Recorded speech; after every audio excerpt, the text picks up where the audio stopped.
निसर्ग, जंगल आणि एक शांत अनुभव. मित्रांनो, आज आम्ही घेऊन आलो आहोत तुम्हाला पेंच नॅशनल पार्कमध्ये. मागच्या वेळी ताडोबामध्ये घेतलेल्या वाघदर्शनाच्या अनुभवानंतर जंगलानं पुन्हा एकदा हाक मारली आणि आम्ही निघालो पेंचच्या दिशेने. इथे केवळ वाघ नाही, तर प्रत्येक झाड, प्रत्येक वारा आणि प्रत्येक पक्ष्याचा आवाज काहीतरी खास सांगून जातो. जंगलातला प्रत्येक क्षण तुमच्या मनात खोलवर कोरला जातो. चला तर मग पाहूया आमच्या कॅमेऱ्यात टिपलेले हे खास क्षण. रोमांच, शांतता आणि निसर्गाच्या कुशीतला एक अफलातून अनुभव. जर तुम्ही पेंच ट्रिपची तयारी करत असाल तर मी एक गोष्ट नक्की सांगेल. गोंडवाना पेंच जंगल रिसॉर्टला नक्की भेट द्या. तुमचा अनुभवही अविस्मरणीय होईल याची 100% खात्री. रिसॉर्टचे मालक सुमन मन्ना सर स्वतः वनसंवर्धन आणि जंगल ॲक्टिव्हिटीजमध्ये सक्रिय आहेत.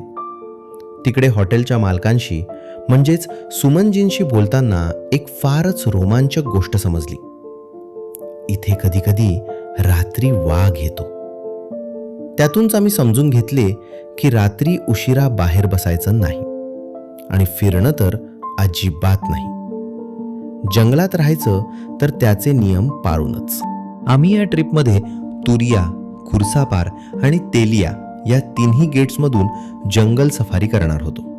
हो, सगळ्या सफारी आम्ही स्वतःच आधीच ऑनलाईन बुक केल्या होत्या. सफारी संदर्भातील सगळी डिटेल्स तुम्हाला व्हिडिओच्या डिस्क्रिप्शनमध्ये मिळतील. किंवा काही शंका, प्रश्न असतील तर कमेंटमध्ये नक्की विचारा. आम्ही उत्तर देणारच आहोत. आजच्या दोन्ही सफारी खुर्सापूर गेटमधूनच होत्या. गेटवरच्या सगळ्या फॉर्मॅलिटीज पूर्ण करून शेवटी तो क्षण आला. आम्ही गेटमधून आत जंगलात प्रवेश केला. सकाळची वेळ होती. अजून सूर्य पूर्णपणे उगवला नव्हता. हळूहळू उजेड पसरत होता आणि दाट जंगलाच्या त्या वाटेनं आमची जिप्सी आत जात होती. आता आम्ही कॉलिंग, किल अशा शब्दांशी चांगलेच परिचित झालो होतो. प्रत्येक झाडामागे, प्रत्येक आवाजामागे काहीतरी शोधायचा प्रयत्न सुरू झाला होता. आम्ही आतमध्ये जसजसे खोल जाऊ लागलो तसतसे कान अधिक सतर्क झाले. कोणतं कॉलिंग ऐकू येतंय का?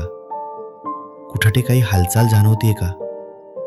ते निसर्गाचे आवाज, त्या पक्ष्यांची सावध हालचाल आणि त्या शांततेतला एक वेगळाच थरार. आमचा गाईड मात्र खूपच अनुभवी आणि ट्रेंड होता. आम्ही थोड्या वेळ आमच्या गाईडशी गप्पा मारत होतो की कसे आहे जंगल, किती वाघ आहेत आणि बरेच काही. त्यांनी खूप छान माहिती आम्हाला सांगितली. ती त्यांच्याच आवाजात ऐकूया.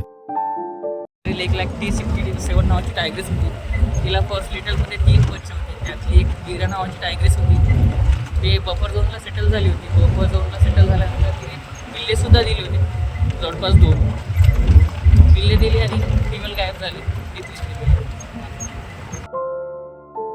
गाईड म्हणाले, पेंच जंगलातील खुर्सापार हा भाग डोंगराळ आहे आणि इथल्या सागवानाच्या उंच उंच झाडांमुळे दृष्टीसुद्धा फार दूर जात नाही. त्यामुळेच हरिण, सांबर यांसारखे प्राणी दिसायला थोडा वेळ लागतो. ते पुढे म्हणाले, या घनदाट झाडांमुळे कधीकधी खुद्द ह्या प्राण्यांनाही वाघ दिसत नाही आणि मग कॉलिंग देखील ऐकू येत नाही. हे ऐकल्यावर आम्हाला पूर्ण समजलं. खरंच हे जंगल वेगळं आहे. आम्ही नुसतं बघतच नव्हतो, जंगल अनुभवत होतो. एफ मार्क वाघेन आमची वाट पाहत होती. खुर्सापारच्या त्या जंगलात आजची सफारी थोडी वेगळीच वाटत होती. गाईड आणि ड्रायव्हर सांगत होते ती एफ मार्क वाघेन रोज सकाळी मार्किंगसाठी बाहेर पडते, तिच्या ठरलेल्या वाटेवरून. आम्ही हळूहळू त्या रस्त्याच्या दिशेने गेलो. आशेने तिची वाट पाहत थांबलो. 2 तास गेले, पण ना आवाज ना हालचाल. क्षणभर वाटलं आज काही दिसणार नाही, पण आमचे गाईड ठाम होते. हिच्या आवारातच आहोत, इकडूनच जाणार. आणि शेवटची 30 मिनिटं राहिली असताना अचानक त्या जंगलात कॉलिंग ऐकू आली. सगळ्या जिप्सी इकडे तिकडे हाडू लागल्या आणि मग आमच्या गाईडच्या तीक्ष्ण नजरेनं तिला पाहिलं. अगदी जवळ झाडांच्या आड उभी असलेली ती आमच्यापासून अवघ्या 15 ते 20 पावलांवर होती. शांत, सावध, पण पूर्ण भानावर.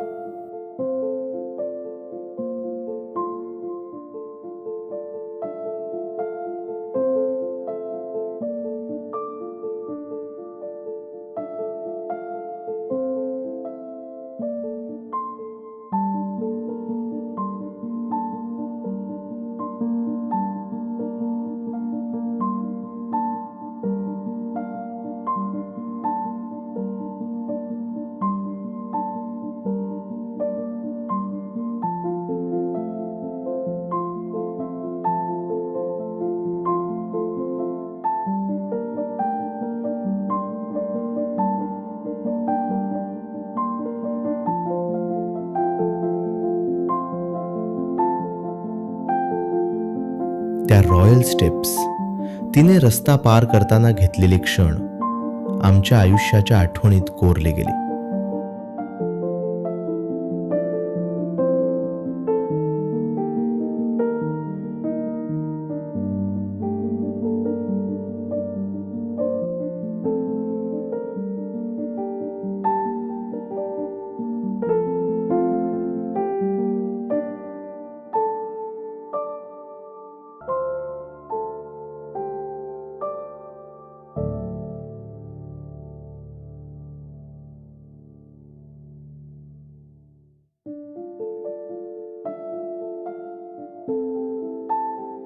सफारी संपली, पण ती भावना अजूनही झाडांच्या सुसाट गंधात मिसळून आपल्या मनात रेंगाळत राहिली.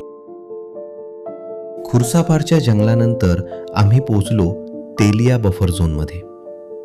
वेगळ्या झाडांची, शांत वाऱ्याची, पक्ष्यांच्या आवाजांनी भरलेली ही वाट थोडी वेगळीच होती.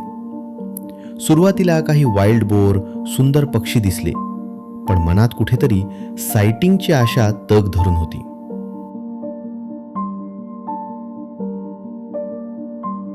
आणि अचानक दूरवरून एक जिप्सी येताना थांबली. गाईडने खुणेने सांगितलं, मागे फिरा, काहीतरी आहे. जिप्सी वळवली, एक नदी पार केली आणि त्या दुसऱ्या बाजूला एका झाडाच्या सावलीत एक प्रचंड बिबट्या शांतपणे पहुडलेला दिसला खरा, पण इतक्या दूरवर, इतक्या नजाकतीने की क्षणभर श्वासही थांबल्यासारखा वाटला. तो तसाच होता, काळजाचा ठोका चुकवत, सावध, भव्य. त्याला न्याहाळत, गाईडकडून किस्से ऐकत, जंगलाचं गूढ शांतपणे अनुभवत. काही वेळानं आम्ही तिथून पुढे निघालो आणि मग आम्ही जंगलात जिप्सीमधून फिरत असताना अचानक आमच्या गाडीसमोर एक हालचाल झाली. समोर उभा होता जंगलात क्वचितच दिसणारा वाईल्ड डॉग. जरा काळसर रंगाचा, ताठ मानेने चालणारा आणि खूप सतर्क. गाईड म्हणाला, वाघ एक वेळ दिसेल, पण वाईल्ड डॉग दिसणं म्हणजे खरं नशीब. तो काही क्षण फक्त उभा राहिला आणि जंगलात खोल निघून गेला. पण त्या एका क्षणानं आमच्या संपूर्ण पेंच सफारीला एक अविस्मरणीय वळण दिलं. 7 ते 8च्या संख्येनं असलेले हे जंगली कुत्रे म्हणजे जंगलात दुर्मिळच दिसणारे. त्यांना पाहून आम्हाला खरंच आश्चर्याचा सुखद धक्का बसला. बहुतेक ते कुठल्या तरी शिकारीनंतर दमून एका मोकळ्या जागी विश्रांती घेत होते. काही बसले होते, काही सावध नजरेनं सभोवताल न्याहाळत होते. आम्ही गाडी थोड्या अंतरावर थांबवली. मोठ्या शांततेनं त्यांचं निरीक्षण केलं आणि काही सुंदर क्षण फोटोच्या रूपात टिपले. अशा क्षणांमध्ये वेळच थांबतो असं वाटतं. जंगलाचं खरं रूप अशाच प्रसंगात अनुभवता येतं. थोड्या वेळाने वेळ संपली आणि सफारीही. त्या दिवशी वाघ दिसला नाही, पण त्या क्षणांची उत्कंठा, शांतता आणि निसर्गाच्या कुशीतला अनुभव मनात खोलवर कोरला गेला.